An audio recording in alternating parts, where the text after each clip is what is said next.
Today we're going to explore one of the most fascinating questions in neuroscience. Why do people systematically underestimate how much they can improve with deliberate practice?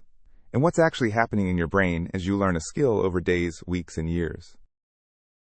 The fundamental problem is that humans think linearly, but skill acquisition follows a complex multi-phase curve. Let me show you what I mean. Most people imagine that if they practice something, their skill will improve in a nice straight line. You put in time, you get proportional results. But this is completely wrong. You might ask, why do we default to this linear thinking? The answer lies in how our perceptual systems work. Our sensory systems evolved to handle immediate cause and effect. Push harder on a rock, it moves faster. Add more wood to a fire, it gets hotter. These relationships are roughly linear over short timescales. But neuroplasticity, the mechanism underlying skill learning, operates on multiple overlapping timescales: seconds, hours, days, weeks, months, and years. Each timescale involves different molecular and cellular mechanisms. Modern neuroscience recognizes three distinct phases of skill acquisition, each with different neural mechanisms. Let me walk you through them. Phase 1 is called the cognitive stage. This typically lasts from a few days to a few weeks, depending on the complexity of the skill. During this stage, your prefrontal cortex is heavily involved. This is the brain region responsible for executive functions, working memory, and conscious attention. You're explicitly thinking about every movement, every step, every decision. What's happening is your brain is constructing an initial motor program. Neural circuits in your motor cortex and cerebellum are being rapidly modified based on error signals. The error signal E at time t equals the target skill level minus your actual performance. This error signal drives learning. Let's do a quick back of the envelope calculation. In the cognitive stage, you might reduce errors by about 10 to 20% per practice session. Let's say on day 1 you make 100 errors, attempting a new skill. After one practice session with 15% improvement, you're down to 85 errors. After 1 week of daily practice, you're at about 38 errors. That's a 62% reduction. This feels like rapid progress. Here's the critical insight. This rapid early improvement creates a dangerous illusion. People extrapolate this linear rate of improvement into the future and vastly overestimate how quickly they'll reach mastery. Phase 2 is the associative stage, lasting from several weeks to several months. This is where most people hit the infamous plateau. During the associative stage, the locus of control gradually shifts from your prefrontal cortex to your basal ganglia. The basal ganglia are a collection of subcortical nuclei that specialize in pattern recognition and procedural learning. What's happening is your brain is compressing information through a process called chunking. Individual movements that required separate conscious attention are being grouped into larger units. Think about learning to type. At first, each key press requires conscious attention. You think about the letter, search for the key, and press it. But eventually, entire common words become single chunks. The word the stops being 3 separate key presses THE and becomes one fluid motor program. This chunking process is computationally expensive and time-consuming. Question: why does progress slow down so dramatically during this phase? Answer: you're not just refining the existing neural circuits, you're fundamentally reorganizing them. This involves structural changes to neurons. Let's talk about what's happening at the synaptic level. The key mechanism is called long-term potentiation, or LTP. When one neuron repeatedly and persistently stimulates another neuron, the connection between them strengthens. More neurotransmitter receptors are inserted into the postsynaptic membrane. Mathematically, the synaptic weight W between neuron I and neuron J at time t+1 equals the current weight plus a learning rate ETA times the product of their activities. This is the famous principle of Hebbian learning. Neurons that fire together, wire together. But here's the critical point. Lasting LTP requires repeated activation over days and weeks, not minutes or hours. You can't force this process to go faster through sheer willpower. Even more fundamental are structural changes. The dendritic spines, the tiny protrusions where synapses form, physically remodel. New spines grow, old spines shrink or disappear. Critical insight. This remodeling happens primarily during sleep. Studies show that motor skill learning is consolidated during specific sleep stages, particularly stage 2 non-REM sleep. Let's do another calculation to understand the timescales involved. Suppose you practice a skill for 2 hours per day. That's 14 hours per week, about 56 hours per month, and roughly 672 hours per year. Malcolm Gladwell's famous 10,000-hour rule would take about 15 years at this rate. But here's what people miss. Raw hours of practice dramatically underestimate the true learning time. Your brain needs offline processing time. Research suggests that for every hour of focused practice, your brain benefits from approximately 6 to 8 hours of consolidation time, much of it during sleep. So the true learning time equals practice time plus consolidation time. This is why cramming doesn't work for motor skills or deep conceptual understanding. Phase 3 is the autonomous stage, which can take months to years, depending on the skill complexity. This is where true expertise emerges. In the autonomous stage, the cerebellum takes over primary control of the skill. The cerebellum contains more than half of all neurons in your brain, and it's specialized for precise timing and coordination. Skills become truly automatic. They require minimal conscious attention and can be performed while doing other cognitive tasks. Think about expert pianists. They can play complex pieces while simultaneously listening to another musician, reading ahead in the score, and planning interpretive choices. This is only possible because the motor execution is fully automated.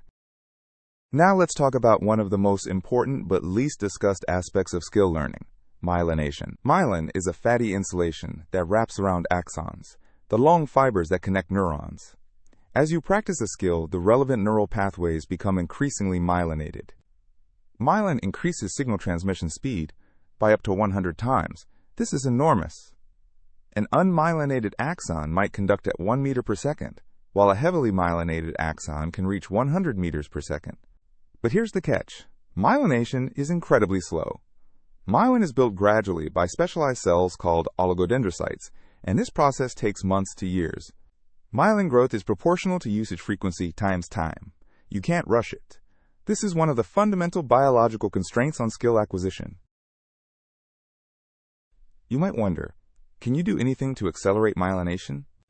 Answer: the most effective approaches are ensuring adequate sleep, proper nutrition, including omega-3 fatty acids, and most importantly, consistent practice with appropriate rest intervals. Now let's address the plateau directly, because this is where most people give up on skills. The plateau is not a sign that you've reached your limit. It's a necessary phase where your brain is consolidating and reorganizing at deeper levels. During the plateau, invisible progress is happening, neural circuits are being pruned, refined, and optimized, synapses are being strengthened, myelination is occurring. Then, seemingly out of nowhere, you experience a breakthrough. You suddenly jump to a new level of performance. This isn't magic. It's the accumulated structural changes reaching a threshold where they manifest in observable behavior. So what does the real learning curve actually look like? Let me show you a more accurate model. The real curve looks like this: rapid initial gains during the cognitive stage, then a long plateau during the associative stage, then a breakthrough, then another plateau, then another breakthrough. It's a staircase, not a ramp. Now we can answer our original question. Why do people systematically underestimate how much they can improve? Reason 1. Humans exhibit exponential discounting of future rewards. A reward 1 year from now is psychologically valued at only about half of the same reward today. The perceived value equals the actual value times a discount factor delta raised to the power of time t. For most people, delta is around 0.9 per month, so a skill benefit 1 year away is valued at only about 28% of its actual value. This makes long-term practice feel not worthwhile. Reason 2. Our perceptual systems are optimized for detecting change, not for tracking slow, continuous processes. Think about this. You don't notice your own hair growing day to day, even though it grows about half an inch per month. You only notice when you compare photos months apart. Skill improvement during plateaus is exactly like hair growth. It's invisible on a daily basis, but obvious when you compare performance months or years apart. Reason 3. People compare themselves to visible experts rather than to their past selves. This is psychologically devastating. When you watch an expert, you see only their current state. You don't see the 10,000 hours of practice, the plateaus, the frustrations, the incremental improvements. Reason 4. People dramatically underestimate compound growth over long time periods. Let's do a powerful calculation. Suppose you improve by just 1% per week. That seems tiny, almost unnoticeable. 1.01 raised to the power of 52 weeks is approximately 1.68. That's a 68% improvement in 1 year from just 1% weekly gains. Over 5 years, 1.01 raised to the power of 260 weeks equals approximately 13.1. You've improved by more than 1,300%. This is why deliberate practice over years produces seemingly extraordinary results. It's not magic, it's compound growth that humans intuitively underestimate. So how can you use this neuroscience knowledge to actually improve your learning? Strategy 1. Trust the plateau. When you hit a plateau, remember that invisible consolidation is occurring. This is not the time to quit or dramatically change your approach. Strategy 2. Prioritize sleep. Memory consolidation and structural neural changes happen primarily during sleep. Cutting sleep to get more practice time is counterproductive. Think of it this way. Effective practice equals active practice hours times sleep quality. Both factors are multiplicative, not additive. Strategy 3. Distribute practice over time. 6 hours of practice distributed over 6 days is far more effective than 6 hours in 1 day. This is called the spacing effect, and it's one of the most robust findings in learning science. It works because it gives time for consolidation between sessions. Strategy 4. Use objective measurements. Because you can't perceive slow improvements, you need external metrics. Record yourself performing the skill. Track quantifiable metrics. Keep a detailed practice log. Then, review these records monthly to see progress that's invisible week to week. Strategy 5. Expect and accept nonlinear progress. You will have plateaus. You will have regressions. This is normal and doesn't indicate failure. Let me leave you with one final perspective on expertise. Research across diverse domains from chess to music to sports consistently shows that achieving expert-level performance requires approximately 10 years of deliberate practice, regardless of starting age. This isn't primarily about talent or innate ability. It's about the biological timescales of neuroplasticity. You cannot rush the structural changes required for expertise. 10 years is 3,650 days. That's 3,650 sleep cycles for consolidation. Your brain needs this time to build the neural infrastructure of expertise. The myelinated pathways, the strengthened synapses, the pruned and optimized circuits, the automated subroutines in your cerebellum.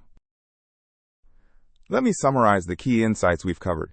People systematically underestimate how much they can improve because of exponential discounting of future benefits, and because they think linearly about processes that are actually nonlinear. Skill learning proceeds through 3 distinct phases: cognitive, associative, and autonomous. Each phase involves different brain regions and different molecular mechanisms operating on different timescales. Plateaus are not evidence that you've reached your limit. They represent periods of invisible structural consolidation, synaptic strengthening, dendritic remodeling, and myelination. Small, consistent improvements compound dramatically. 1% improvement per week yields 68% improvement in a year and over 1,300% in 5 years. Sleep and distributed practice are not optional optimizations. They are fundamental requirements for the biological processes underlying skill learning. Expert-level performance requires approximately 10 years, not because of arbitrary practice requirements, but because of fundamental biological constraints on neuroplasticity timescales. Here's my final thought. Right now, at this moment, you are dramatically underestimating what you could become in 5 or 10 years with consistent, deliberate practice. The question is not whether you have the capacity to develop expertise. Barring specific disabilities, nearly everyone has the necessary neural hardware. The real question is whether you trust the process enough to persist through the invisible plateaus, the slow progress, and the delayed gratification. Remember, your brain is already building tomorrow's abilities from today's practice, even when you can't see it happening. The neural mechanisms are operating right now, laying down the infrastructure of your future expertise.